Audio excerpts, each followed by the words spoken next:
नमस्ते दोस्तों, मैं घनश्याम अपने गुरुकुल ऑनलाइन एकेडमी में आप लोगों का स्वागत करता हूं। अगर आप हमारे चैनल पर नए हैं तो हमारे चैनल को लाइक, शेयर और सब्सक्राइब जरूर करें। हम आप लोगों के सामने हिंदी व्याकरण सीरीज का जो चौथा टॉपिक है विशेषण, उसको लेकर आए हैं। विशेषण पर अभी तक हम लोगों ने एक क्लास को पूर्ण किया है और यह जो क्लास है बहुत डीपली है। कुछ लोग ऐसे होते हैं जो 15 मिनट की वीडियो में पूरा जो विशेषण का टॉपिक को ख़त्म कर देते हैं, लेकिन मैं आप लोगों के सामने डीपली अध्ययन कराने के प्रयास कर रहा हूं और ये आपसे उम्मीद दिलाता हूं कि ये क्लास आप लोगों के एग्जाम में बेहद ही कारगर सिद्ध होगी। अभी तक हमने पहली क्लास में विशेषण देखा, विशेषण की उत्पत्ति हमने देखा कि विशेषण जो है कैसे इसकी उत्पत्ति हुई है, और यह जो विशेषण है इसमें उपसर्ग क्या है, प्रत्यय क्या है, इसको हमने विश्लेषण पहली क्लास में बेहद ही अच्छे तरीके से किया। और उसके बाद हमने विशेषण का जो परिभाषा होती है उसको देखा, और कांता प्रसाद गुरु महोदय ने इस विशेषण के लिए कौन सी परिभाषा दी है जो आए दिन एग्जाम में देखने को मिलता है, उस परिभाषा को हमने देखा। फिर उसके बाद जो विशेषण के भेद होते हैं एक ट्रिक के माध्यम से हमने देखा। आप लोगों को हम बता दें कि ये जो विशेषण के अगर भेद की बात किया जाए तो इसका जो भेद होता है 4 होता है। अब आप लोगों के सामने एक समस्या आ जाती है कि सर विशेषण का जो भेद होता है, संज्ञा का जो भेद होता है, सर्वनाम का जो भेद होता है, मुझे याद नहीं होता है। अगर याद भी होता है तो कंफ्यूज हो जाता है कि ये कहाँ कैसे क्या हो जाता है। कभी संज्ञा का जो भेद होता है हम विशेषण ला के रख देते हैं और विशेषण का भेद संख्या में ला के रख देते हैं। मैं आप लोगों से बस एक ही रिक्वेस्ट करूंगा, एक सबका संज्ञा का भी, सर्वनाम का, विशेषण का भी एक ट्रिक है, उस ट्रिक को 3 ट्रिक है, उस ट्रिक को आप याद कर लीजिए, आपका पूरा जो भेद होता है क्लियर हो जाएगा। इसका एक ट्रिक है, आप लोग देखिए ध्यान से और इसको समझने का प्रयास करिए।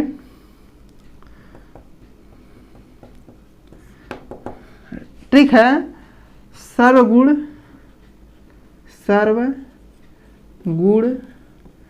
संख्या और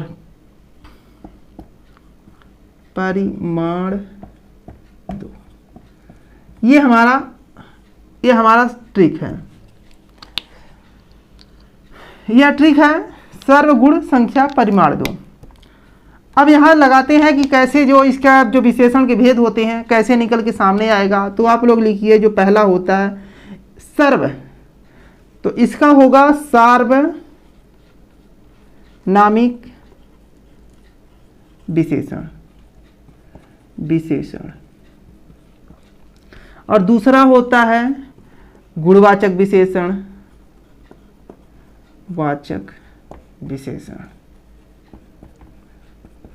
और तीसरा है संख्यावाचक विशेषण।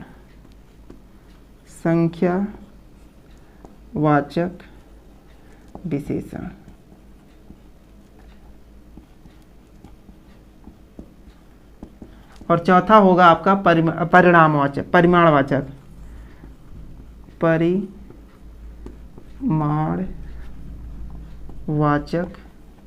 विशेषण।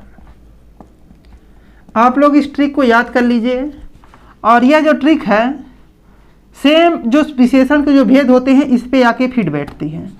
और यहाँ 2 का मतलब आप 2 को साइलेंट कर दो, और उसके बाद आप लोग देखिए 1 2 3 4, ये जो चारों हैं यही इसके भेद हैं। पहला सर्व से मतलब सार्वनामिक विशेषण, गुण से गुणवाचक विशेषण, संख्या से संख्यावाचक विशेषण, और परिमाणवाचक से परिमाणवाचक विशेषण। अभी तक हमने इसको देखा, इसको समझा, और इसको ट्रिक के माध्यम से हम आप लोगों के सामने ये जो भेद है इसको लाए।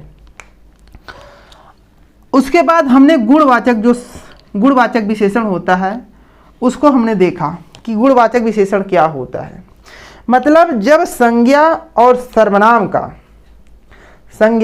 सर्वनाम का गुण के माध्यम से उसका हम विश्लेषण करते हैं तो वह जो गुणवाचक विशेषण के अंतर्गत आता है। अगर कोई व्यक्ति है और इस गुणवाचक विशेषण में अगर कोई व्यक्ति है तो उसका जो अच्छाई, बुराई, उसकी लंबाई, उसका आकार, उसका समय, उसका औसत जो गुण के अंतर्गत आता है, उसमें हम इसको अध्ययन पहली क्लास में कर लिए हैं। और यह हमारा जो गुणवाचक विशेषण है यह पूर्ण रूप से पहले क्लास में कंप्लीट हो गया था। अब उसके बाद हम इसी क्रम में आगे बढ़ेंगे तो हमारा जो दूसरा हेडिंग होने वाली है यह परिमाणवाचक विशेषण। कहने का तात्पर्य है, इसकी परिभाषा एक बार समझने का प्रयास करते हैं। पहले हेडिंग लिख लेते हैं फिर परिभाषा समझने का प्रयास करते हैं।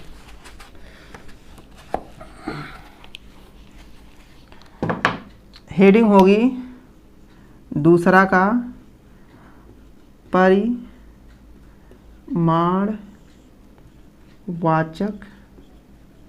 विशेषण। आप लोग समझने का प्रयास करिएगा। इसकी अगर हम परिभाषा की बात करें तो पहले आप लोग समझिए, जब संज्ञा और सर्वनाम, कुछ ऐसे संज्ञा सर्वनाम होते हैं जिसका हम नापने और तौलने में प्रयोग करते हैं, उसको हम गिन नहीं सकते हैं, उसको हम नापते हैं या तौलते हैं, तो वहाँ पर जो नापने और तौलने के लिए बोध कराने वाला जो शब्द आएगा, जो संख्याएं आएंगी, वह जो है परिमाणवाचक विशेषण कहलाएंगे। ठीक है, आप लोग एक बार फिर से समझने का प्रयास करिए। कोई संज्ञा हो या सर्वनाम जब आता है उसका हम गिन नहीं पाते हैं। गिनने से तात्पर्य है एक दो करके अगर गिना जाए तो वह गिनती उसका नहीं हो सकता है। उसको हम नाप सकते हैं, उसको हम तौल कर लेते हैं। जब ये बोध कराने लगता है, ये तो नापने वाला, ये तो तौलने वाला के लिए बोध हो रहा है, तो वहाँ पर परिमाणवाचक विशेषण होगा। जैसे अगर हम कहें चीनी, चीनी को आप लोग गिन सकते हैं? कतई नहीं। उसको हम नापने के लिए प्रयोग कर लेते हैं, उसको तौलने के लिए प्रयोग कर लेंगे। जो चीनी कहने से तात्पर्य हमारे नापने और तौल करने के लिए बोध हो रहा है, तो वह जो है परिमाणवाचक विशेषण के अंतर्गत आ जाएगा। इसकी एक बार परिभाषा नोट कर लेते हैं, फिर उसके बाद इसको आगे समझने का प्रयास करेंगे। तो परिभाषा आप लोग नोट करिए। जो शब्द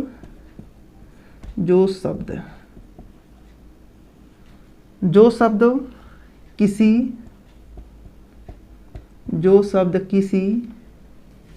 वस्तु के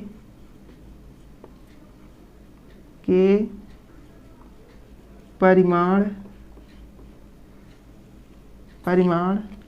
कोष्ठक में लिए परिमाण मतलब क्या होता है?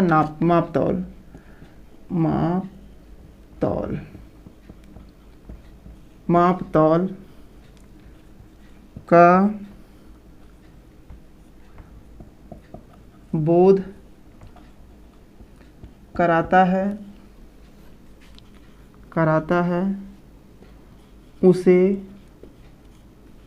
परिमाणवाचक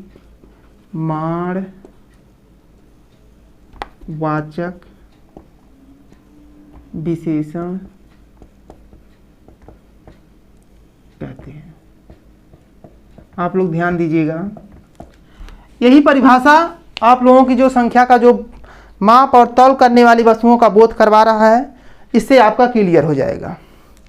इस परिभाषा को आप लोग नोट करिए और फिर से समझने का प्रयास करिए।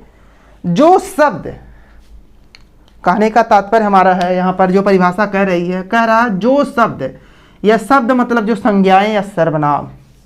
ठीक है, शब्द मतलब संज्ञा या सर्वनाम। जो शब्द किसी वस्तु के परिमाण मतलब होता है नाप और तौल का बोध कराता है, उसे परिमाणवाचक कहते हैं। किसे कहते हैं? जो शब्द किसी वस्तु के परिमाण यानी नाप तौल का बोध कराता है, तो उसे हम क्या कहते हैं? परिमाणवाचक विशेषण कहते हैं। जैसे अगर हम बात करें, जैसे अगर बात करें 2 सेर घी, आप लोग समझने का प्रयास करिए। यह जो घी है, यह नापने और तौलने के लिए प्रयोग किया जाता है।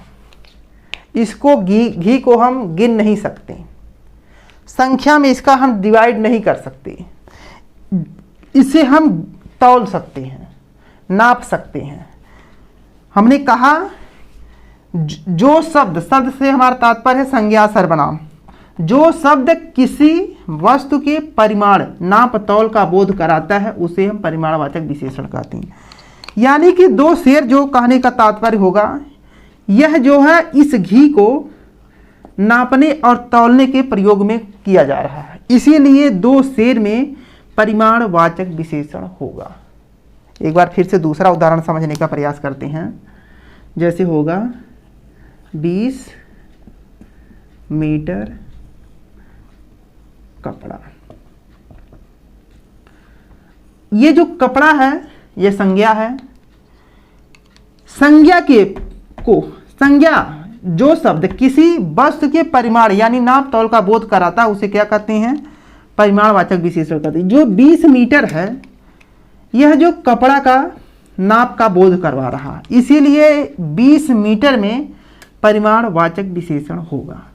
आप लोगों को समझ में आ रहा है? नहीं समझ में आ रहा तो दोबारा इसको परिभाषा को पढ़िए और फिर समझने का प्रयास करिए, क्योंकि इस परिभाषा में ही इस उदाहरण का न्यूज छिपा हुआ है।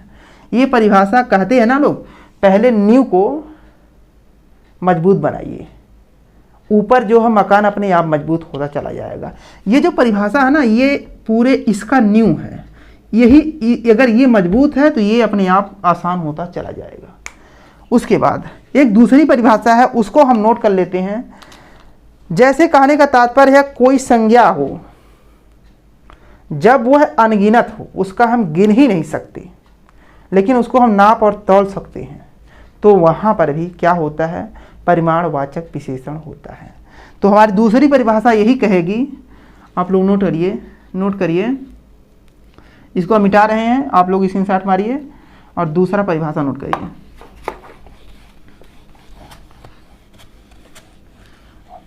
हमने बताया अभी कि जब संज्ञाएं आ जाएं ज़्यादा, कोई संज्ञा आए वह अनगिनत हो, उसको हम गिन ना सके लेकिन उसको नाप सके, उसको तौल सके, तो वहाँ पर कौन सा होगा? तो आप लोग बताएंगे परिमाणवाचक विशेषण।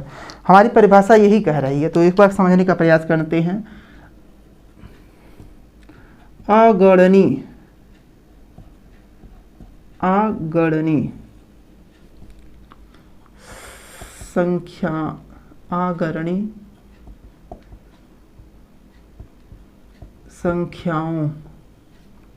अगणनीय संख्याओं की नाप हो, माप हो, तौल हो का बोध कराने वाले शब्द परिमाणवाचक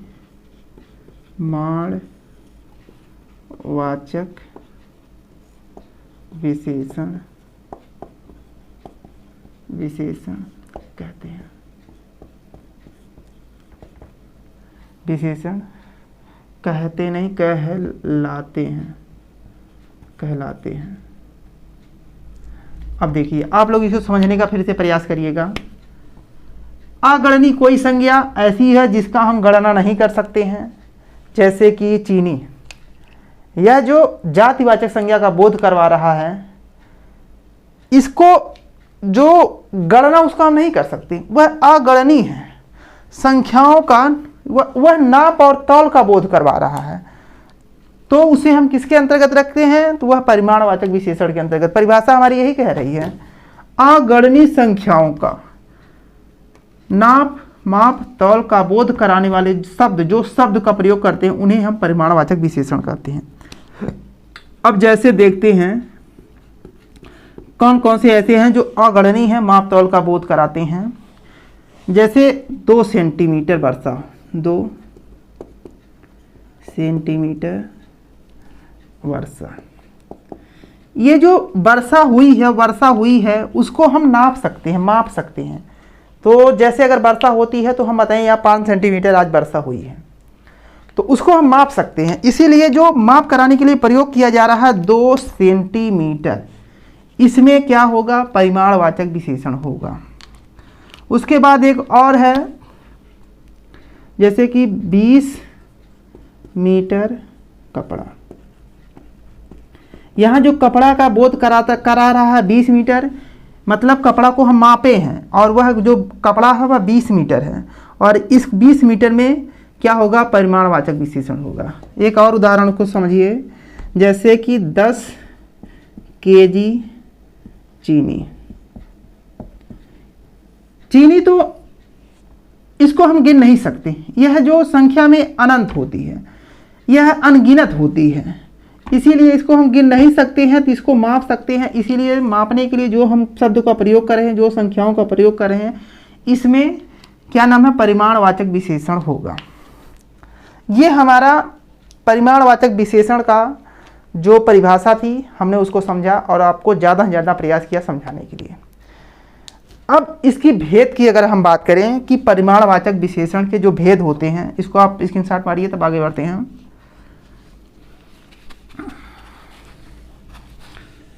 आगे देखिए, अगर हम इसकी भेद की बात करें, परिमाणवाचक विशेषण की, परिमाणवाचक विशेषण के भेद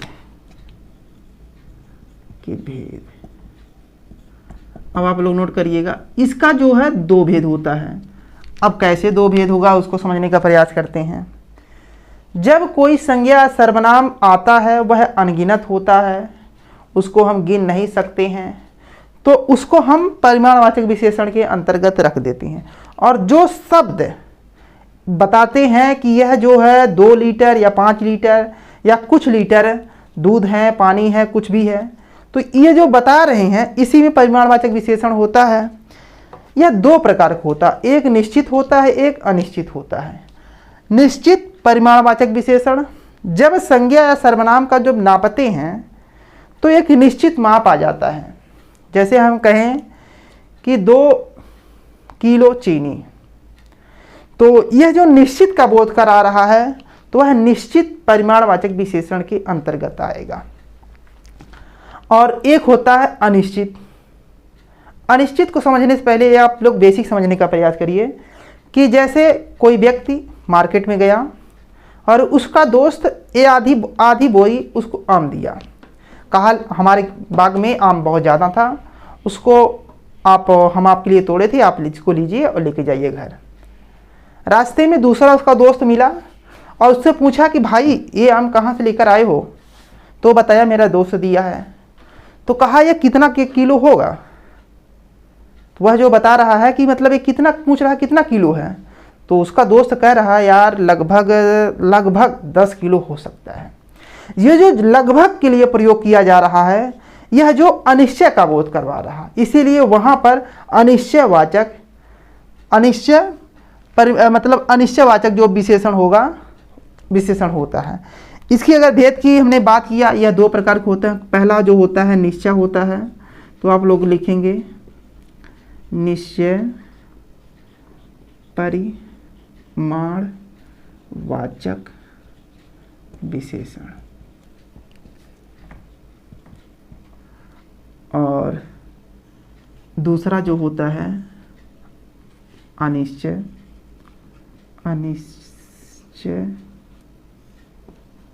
परिमाणवाचक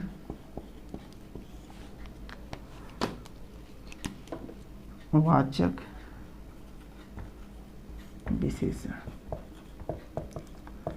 अगर हम परिभाषा की बात करें तो पहला जो हमारा हेडिंग होगा, अब ये आप लोग नोट करिए, अब इसके बाद आगे हम बढ़ते हैं। हमारा जो पहला हेडिंग होगा वह है निश्चय परिमाणवाचक विशेषण। एक बार फिर से इसको समझने का प्रयास करिए, फिर इसकी हम परिभाषा भी लिखते हैं। जैसे कि जब संज्ञा और सर्वनाम को नापने का लिए प्रयोग करते हैं तो वह परिमाणवाचक होता है। अगर हम वह निश्चित कर लेते हैं कि यह जो 2 लीटर दूध है, 5 लीटर घी है, 5 केजी घी है और यह 2 लीटर तेल है, यह निश्चित हो जाता है कि यह संख्या में है लेकिन निश्चित है, यह नापने तौलने के लिए प्रयोग किया जा रहा है, तो वहाँ पर निश्चयवाचक सर्वनाम होगा। तो आप लोग इसकी परिभाषा को एक बार नोट कर लीजिए, फिर इसके बाद इसके उदाहरण को हम लोग देखते हैं। तो हमारा जो क्या नाम है परिभाषा है, तो आप लोग नोट करिए, वे शब्द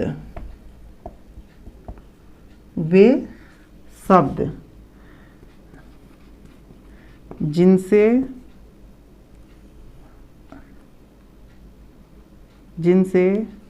अगणनीय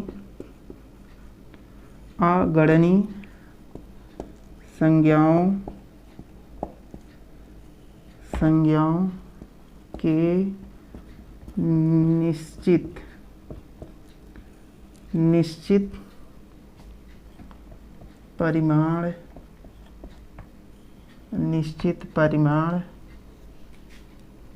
निश्चित परिमाण अर्थात मात्रा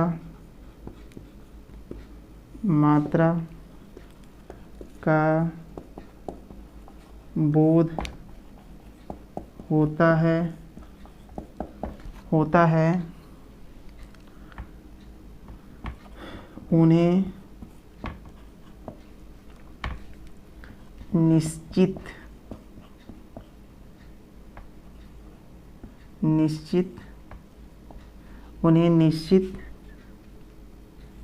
परिमाणवाचक विशेषण कहते हैं। आप लोग परिभाषा को ध्यान से नोट करिए और समझिए। अब आप लोग इसको परिभाषा को देखिए और इसको समझने का प्रयास करिए। यहाँ जो परिभाषा कह रही है कि वे शब्द जिनसे अगणनीय संज्ञाएं, जो अगणनीय है, जिनका हम गणना नहीं कर सकते हैं लेकिन उसको नाप तौल का बोध कराते हैं, वो तो ये कह रही है, परिभाषा कह रही है वे शब्द जिनसे अगणनीय संज्ञाओं के निश्चित परिमाण अर्थात मात्रा का बोध होता है तो उन्हें हम निश्चय परिमाणवाचक विशेषण कहते हैं। मतलब वह जो अगणनीय होती है लेकिन जब उसको नापते हैं तो एक हमें संख्या का बोध हो जाता है, एक परिमाण का बोध हो जाता है, इसीलिए हम इसको क्या कहते हैं, निश्चय परिमाणवाचक विशेषण कहते हैं। अगर हम इसकी उदाहरण की बात करें तो जैसे आप लोग उदाहरण के माध्यम से समझने का प्रयास करिए। जैसे कहें कि 10 बीघा जमीन, देखिए ये जो जमीन है इसके लिए जो 10 बीघा ये कन्फर्म हो जा रहा है, ये नापा जा रहा है, यह पूरा कन्फर्म है कि ये 10 बीघा जमीन है। मतलब ये जो नापने के लिए प्रयोग किया जा रहा है यह निश्चित है, ये कन्फर्म है, ये नापने के लिए प्रयोग किया जाए, इसीलिए इसमें 10 बीघा में निश्चय परिमाणवाचक विशेषण होगा। और दूसरा अगर हम उदाहरण की बात करें, जैसे कहें कि 10 लीटर दूध, ये जो दूध है इसको जब हमने नापा और नापने के बाद मुझे एक आंकड़ा मिला कि जो दूध है हमारा वह कितना है, तो आप लोग बताएंगे 10 लीटर दूध है। और ये 10 लीटर में हमारा निश्चय परिमाणवाचक विशेषण होगा, ना कि दूध में। आप लोग ध्यान दीजिएगा, क्योंकि डायरेक्ट ऐसे पूछेगा 10 लीटर दूध में विशेषण होगा, किस में होगा, तो उसमें 4 ऑप्शन मिलेंगे, तो जिसमें से एक ऑप्शन ऐसे मिलेगा 10 लीटर।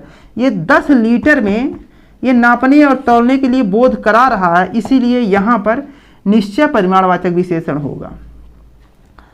और दूसरा और तीसरा उदाहरण की अगर हम बात करें तो आप लोग बताएंगे 20 टन बाजरा।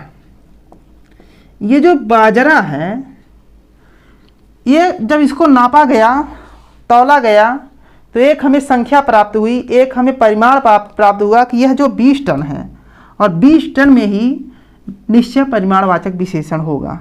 अगर हम कहें, एक और उदाहरण है, यह बहुत ज़्यादा एग्जाम में यह उदाहरण पूछ चुका है, तो इसको आप देखिएगा। जैसे 4 गज मलमल,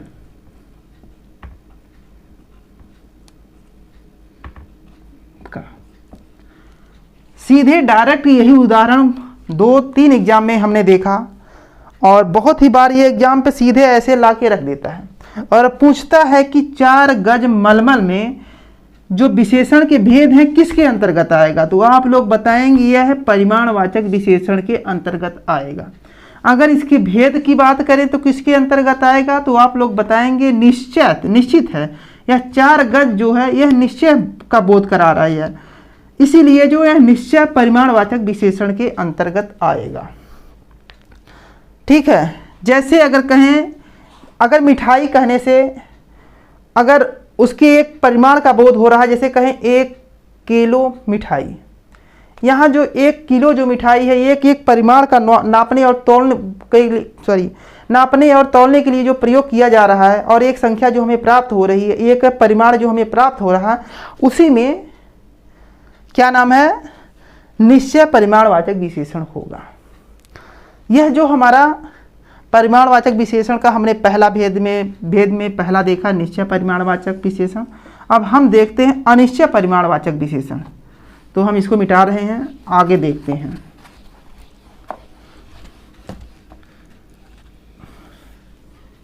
हमारा हेडिंग जो होगी, दूसरी हेडिंग होगी, वह होगा अनिश्चय। आप लोग नोट करिएगा, अनिश्चय परिमाणवाचक विशेषण। इससे क्या होता है, कोई भी संज्ञा होती है उसको जब नापते हैं या तौलते हैं, उसका जब बोध कराने के लिए जब कोई निश्चित नहीं हो पाता है, वह नापने और तौल करने वाली वस्तु है, लेकिन उसका बोध नहीं हो पाता है सही आंकड़ा कितना केजी है, कितना लीटर है, कितना गज का है, अगर वह निश्चित नहीं हो पा रहा है तो वहाँ पर अनिश्चयवाचक क्या नाम है, अनिश्चय परिमाणवाचक विशेषण होगा। आप लोग फिर से समझने का प्रयास करिए। जैसे कि गांव में किसी की भैंस लग रही है और वह सोचा कि लाओ चलो पड़ोसी को हम कुछ दूध दे देते हैं, और वह अपने घर से दूध निकाला और लाके आपके घर पे दे दिया, और हमने पूछा कि कितना दूध है, तो वह कहा मैंने नापा नहीं, बस वैसे लाके दे दिया। वह जो दूध है वह तो नापने और तौलने के लिए प्रयोग तो किया जा रहा है, लेकिन जो लाया है वह दूध, उसका कोई मतलब उसको आंकड़ा नहीं है कि हम कितना दूध इनके घर लाके दे रहे हैं। और ये जो आंकड़ा नहीं का बोध करवा रहा है, यह अनिश्चय का जो बोध करवा रहा है, वहाँ पर अनिश्चय परिमाणवाचक विशेषण होगा। तो इसकी परिभाषा एक बार नोट कर लें, फिर इससे जो एग्जाम्पल बन रहे हैं उसको देखने का प्रयास करते हैं। तो होगा परिभाषा हमारा, वे शब्द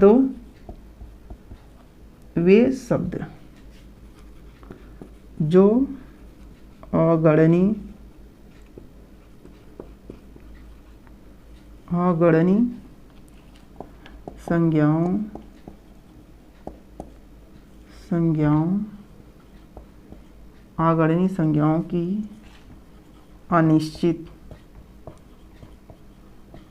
संज्ञाओं की अनिश्चित मात्रा से नापने और तौलने का बोध, मतलब मात्रा का बोध कराते हैं। वे शब्द जो अगणनीय संज्ञाओं की अनिश्चित मात्रा का बोध कराते हैं, उन्हें अनिश्चित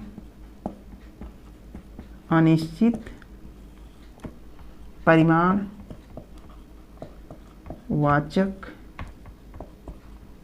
विशेषण कहते हैं। बस अब आप लोग इसकी परिभाषा को नोट करिए और इसको समझने का प्रयास करिए उदाहरण के माध्यम से। उदाहरण के माध्यम से अब हम लोग समझने का प्रयास करते हैं।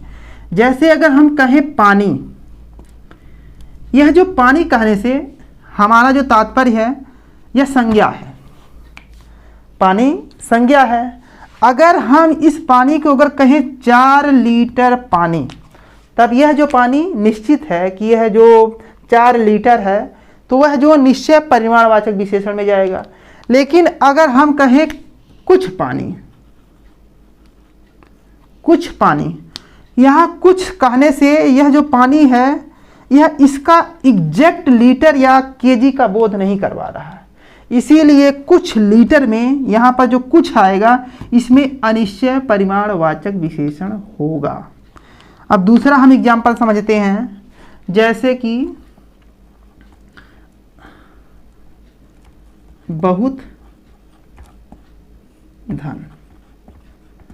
ये जो धन है इसके लिए जो प्रयोग किया जा रहा है, यह बहुत धन, यह निश्चित नहीं है कि यह धन कितना है या बहुत धन है। ये जो इसीलिए बहुत में अनिश्चय परिमाणवाचक विशेषण होगा। और एक एग्जाम्पल और देखते हैं, लगभग यह ज़्यादा से ज़्यादा प्रश्न आता है, आप लोग इसको नोट करिए, हम मिटाते हैं और दूसरा उदाहरण देखते हैं। जैसे कि लगभग 2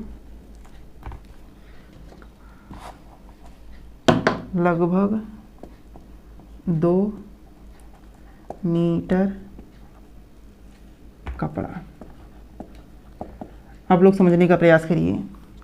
जब हम इसको कह रहे हैं कि यह जो कपड़ा है, यह जो कपड़ा जो संज्ञा है, और इस जो कपड़ा है यह जो नापने, ये तौलने के लिए प्रयोग किया जाता है, इसका नापा जा सकता है कि कितना मीटर है। और यह जो कपड़ा एक बोध करा रहा है लगभग 2 मीटर कपड़ा है। अगर हम कहें कोई तौली है, लेकर रास्ते में जा रहे हैं, तो पूछा भाई कितनी मीटर ये आपकी तौली है या गमछा कितना मीटर है, हमने कहा लगभग 2 मीटर हो सकता है। ये लगभग का हमने जो प्रयोग किया है यह निश्चित का बोध नहीं करवा रहा है, यह अनिश्चय का बोध कर रहा है। लगभग हो भी सकता है, नहीं भी हो सकता है। इसीलिए इस लगभग 2 मीटर में, लगभग 2 मीटर में जो अगर पूछेगा कौन सा विशेषण होगा, तो आप लोग बताएंगे अनिश्चय परिमाणवाचक विशेषण होगा। यह जो परिमाणवाचक विशेषण का हमने देखा, यहाँ से एग्जाम्पल में ज़्यादा से ज़्यादा प्रश्न बनते हैं। आप लोग इसको जरूर नोट करिए और इसके एग्जाम्पल और आप लोग देखिए कि कहाँ पर और इससे प्रश्न बन रहे हैं, क्योंकि जितना आप एग्जाम्पल परिभाषा याद करने के बाद एग्जाम्पल मारेंगे, आपका एग्जाम उतना ही आपके पास आएगा, आपका लाइफ सिक्योर होगी। इसी क्रम में हम आगे बढ़ते हैं और हमारा जो विशेषण का तीसरा भेद आएगा वह संख्यावाचक विशेषण होगा। आप लोग ध्यान रखिएगा, यहाँ पर भी हमने संख्या देखा 2 लीटर, और भी हमने जो प्रयोग किया 2 केजी चीनी, 10 केजी चीनी, और वहाँ भी संख्या दिखाई देगी। लेकिन यहाँ और वहाँ वाली संख्या में भेद है।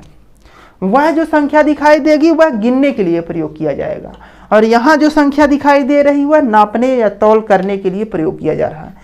यह है, आप लोग ध्यान रखिएगा कि जब आप संख्यावाचक कभी विशेषण पढ़ेंगे तो वहाँ पर भी कहेंगे, हम जैसे कहेंगे 10 कपड़ा, 10 आम, और यहाँ पर कहेंगे जैसे कि 2 मीटर कपड़ा और 10 केजी आम। यह जो आम हमने कहा, हमने गिनने के लिए जो जब हम इसको नापने के लिए प्रयोग किया, वह जो 10 किलो आम का प्रयोग कर रहे हैं 10 केजी, तो वह जो इसमें आएगा परिमाणवाचक में। अगर कहें, अगर हम कोई आम है 10 आम है, उसको लाके हम गिनती किए 1 2 3 4 5 6 7 8 9 10, और यह गिनती का जो क्रम जा रहा है यह संख्यावाचक विशेषण के अंतर्गत आएगा। अब आप लोग उसको समझने का प्रयास करते हैं। तो हमारा जो तीसरा भेद है वह है संख्यावाचक विशेषण।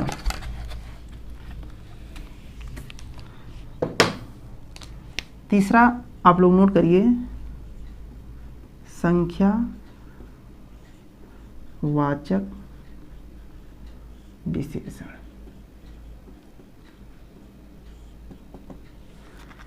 संख्यावाचक विशेषण क्या होता है उसको समझने का प्रयास करते हैं, फिर उसके बाद आगे इसको विस्तार से देखेंगे, क्योंकि ज़्यादा से ज़्यादा एग्जाम्पल में ये सब देखने को मिलता है कि मतलब संख्यावाचक विशेषण किसे कहते हैं, इसके भेद कितने होते हैं और क्या होता है।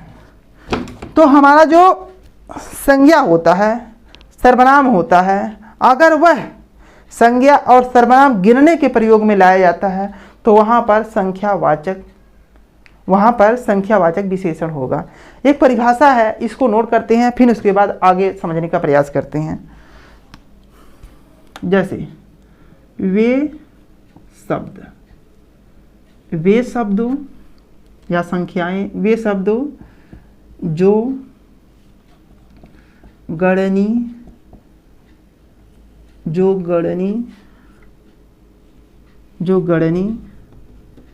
संज्ञाओं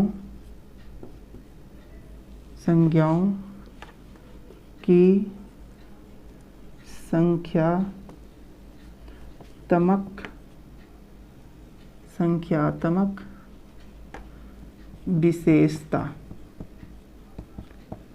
विशेषता को प्रकट करते हैं उन्हें संख्यावाचक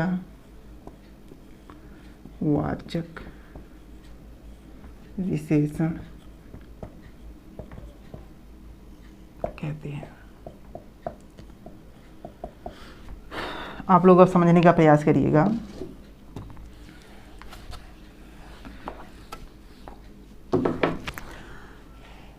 आप लोग फिर से एक बार समझिए। विशेषण का तात्पर्य होता है संज्ञा और सर्वनाम की विशेषता बताने के लिए जब हम कोई शब्द का प्रयोग करते हैं उनको जो है विशेषण कहते हैं। और उसी विशेषण में अगर हम इसकी बात करें, जब संज्ञा या सर्वनाम को व्यक्त करने के लिए संख्याओं का प्रयोग किया जाता है तो वहां पर संख्यावाचक विशेषण होता है। जैसे पुस्तक संज्ञा है, कौन सी संज्ञा है तो आप लोग बताएंगे जातिवाचक संज्ञा है। यह जो पुस्तक है, यह अगर हम कहें कि 10 पुस्तक, यह क्रमानुसार अगर ये संख्या का बोध करा रहा, इसीलिए 10 पुस्तक से कहने से हमारा तात्पर्य हो रहा है कि यह संख्या का बोध करवा रहा है, इसीलिए 10 पुस्तक में संख्यावाचक विशेषण होगा। या तो हम कहें कि 1 दर्जन पुस्तक, यानी कि जो 1 दर्जन मतलब 12 संख्या का जो बोध करवा रहा है वह जो है संख्यावाचक विशेषण के अंतर्गत आएगा। इसका उदाहरण नोट करते हैं। जैसे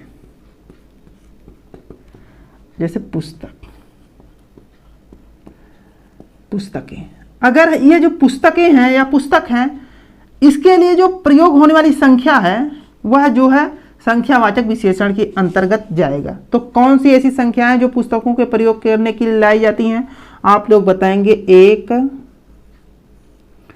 दर्जन। यह जो 1 दर्जन है, 1 दर्जन से कहने का तात्पर्य हमारा 12 संख्या का बोध हो रहा है। 1 दर्जन कहने से 12 का पुस्तकों का बोध हो रहा है, इसीलिए इस पुस्तक में एक संख्या हमें जो मिल रही है, यही संख्यावाचक विशेषण कहलाएगी। क्या कहलाएगी? संख्यावाचक विशेषण कहलाएगी। आप लोगों से डायरेक्ट एग्जाम में प्रश्न पूछेगा कि मतलब ऐसे देगा एग्जाम्पल में कि 1 दर्जन पुस्तकें हैं, 1 दर्जन पुस्तकें हैं, में विशेषण का कौन सा भेद होगा? तो आप लोग बताएंगे कि इसमें क्या नाम है, संख्यावाचक विशेषण होगा। कभी कभी एग्जाम में आप लोगों के सामने ऐसे उदाहरण आएंगे और उदाहरण से में पूछेगा कि इसमें कहाँ पर संख्यावाचक विशेषण है। 4 ऑप्शन मिलेगा है। पहला ऑप्शन मिलेगा 1 दर्जन, जैसे कि आप लोग समझने का प्रयास करिए कि एग्जाम्पल में प्रश्न कैसे बनता है। जैसे यही एग्जाम्पल उठा के रख दिया, अब प्रश्न पूछेगा कि इनमें कहाँ पर संख्यावाचक विशेषण है।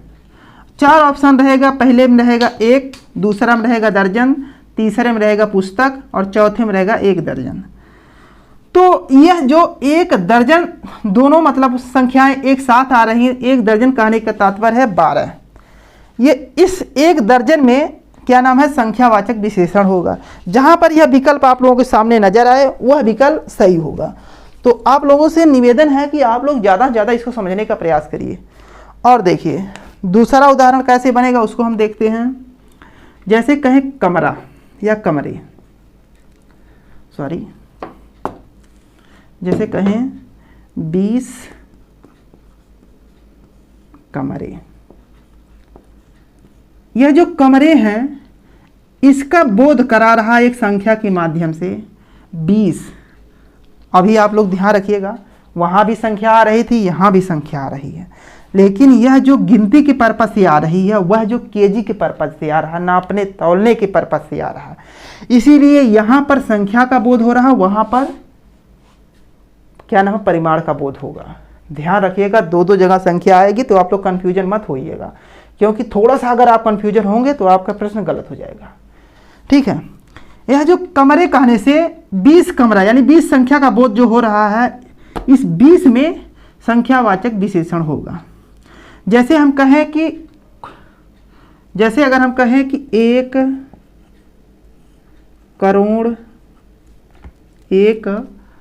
करोड़ जनसंख्या,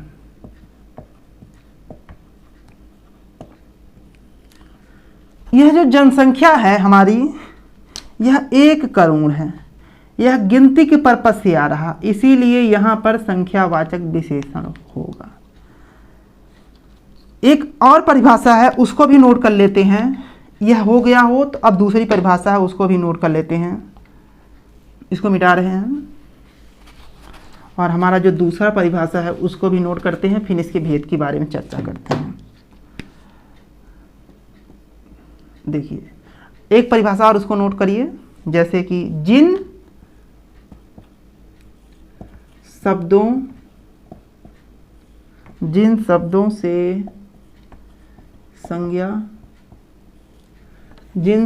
से संज्ञा या सर्वनाम की संख्या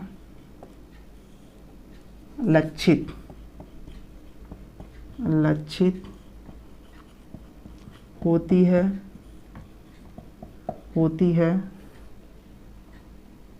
उन्हें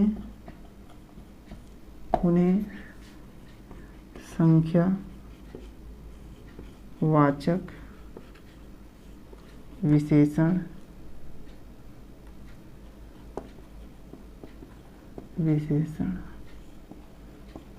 कहते हैं। ठीक है, ये परिभाषा भी वही चीज कह रहा जो पहली परिभाषा कही थी, कि मतलब जिन शब्दों से संज्ञा या सर्वनाम की संख्या लक्षित होती है। जैसे संज्ञा अगर कहें तो बात करें हम मनुष्य, मानव, यह संज्ञा है। कौन सी संज्ञा? तो जातिवाचक संज्ञा। हम कहें कि 10 व्यक्ति या 10 मानव या 10 व्यक्ति, ये जो 10 व्यक्ति कहने से तात्पर्य हमारा हो रहा है, यह संख्या का बोध हो रहा है, इसीलिए यहाँ पर संख्यावाचक विशेषण होगा। यह हमारी परिभाषा, जिन शब्दों से संज्ञा या सर्वनाम की संख्या लक्षित होती है उन्हें संख्यावाचक विशेषण कहते हैं। जैसे यहाँ भी समझने का प्रयास करिए। व्यक्ति, यह जो व्यक्ति है यह संज्ञा है, संज्ञा में यह जातिवाचक संज्ञा। अगर हम कहें 10 व्यक्ति और इसके लिए जो प्रयोग ये संख्या हो रही है, इसी में 10 में आपका संख्यावाचक विशेषण होगा। जैसे कहें कि पुस्तक हो गया, पुस्तक का। इस प्रकार से हमारा जो इसका संख्यावाचक विशेषण है, इसकी परिभाषा पूर्ण हुई। अब हम संख्यावाचक विशेषण के जो भेद हैं उनको देखने का प्रयास करते हैं और समझने का प्रयास करते हैं, क्योंकि यहाँ पर आप लोगों से रिक्वेस्ट है कि ये जो संख्यावाचक विशेषण है इसको डीपली अध्ययन करिए। कुछ बच्चे ऐसे हैं जो कहते हैं बस सर अब हो गया, आगे मत बढ़िए, अब एग्जाम इसके बाद नहीं पूछ, इससे ज़्यादा प्रश्न यहाँ ऊपर से पूछ लेगा, अंदर नहीं जाएगा। लेकिन मैं आपसे कहना चाहता हूँ दोस्तों कि जहाँ आप छोड़कर भागते हैं कि सर अब यहाँ से अंदर प्रश्न नहीं बनेगा, आप लोगों को बता दें कि वही प्रश्न अगली बार आप लोग एग्जाम में देखते हैं। तो इसीलिए जो इसके भेद हैं यह डीपली में अंदर से हम पढ़ाने का प्रयास कर रहे हैं। आप लोग धैर्य बना के इसको समझिए। अगर आज आप 10 मिनट या 20 मिनट या आधा घंटा टाइम देकर इस टॉपिक को डीपली अध्ययन कर लेते हैं तो मैं आपसे दावा करता हूं कि आपसे जो कल बनने वाला प्रश्न आएगा आपके एग्जाम में वह गलत नहीं होगा। इसीलिए आप लोग धैर्य बना के इसके अंदर जो भेद है उनको पढ़िए और समझने का प्रयास करिए। अगर हम इसकी भेद का बात करें, इसका जो भेद होगा यह 2 होगा। जैसे कि कहें कि एक निश्चित होता है, एक अनिश्चित होता है। भेद, संख्यावाचक विशेषण के भेद कितने होते हैं तो आप लोग बताइए। 2। कौन कौन से होते हैं? तो एक होता है निश्चित संख्यावाचक विशेषण, एक होता है अनिश्चित।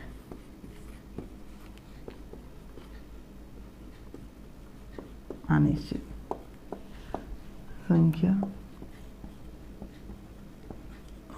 विशेषण। आप लोग समझने का प्रयास करिएगा। यह जो संख्यावाचक विशेषण है, इसके जो 2 भेद हैं, कभी कभी जो संज्ञाएं आती हैं और आप लोग इसको समझिए और अगला क्लास हम इसके बाद लेकर आएंगे, क्योंकि जो हमारी टीम है वो अगला क्लास के लिए इंतज़ार कर रही है। आप लोग इसको हम यहाँ से कल अगली क्लास लेकर आएंगे, तब तक आप लोग इसको आगे पढ़ के आइएगा और जो पीछे वाला टॉपिक है इसको आप ज़रूर याद करिएगा, क्योंकि एग्ज़ाम में यहाँ पर ज़्यादा से ज़्यादा प्रश्न बनता है दोस्तों। और ये जो अगला वाला टॉपिक आएगा कल, वह बहुत ज़रूरी है, इसीलिए उसको आप रिवीजन करिए। कल मैं आप लोगों को डीपली अध्ययन करा देंगे। तो तब तक के लिए नमस्ते, थैंक यू।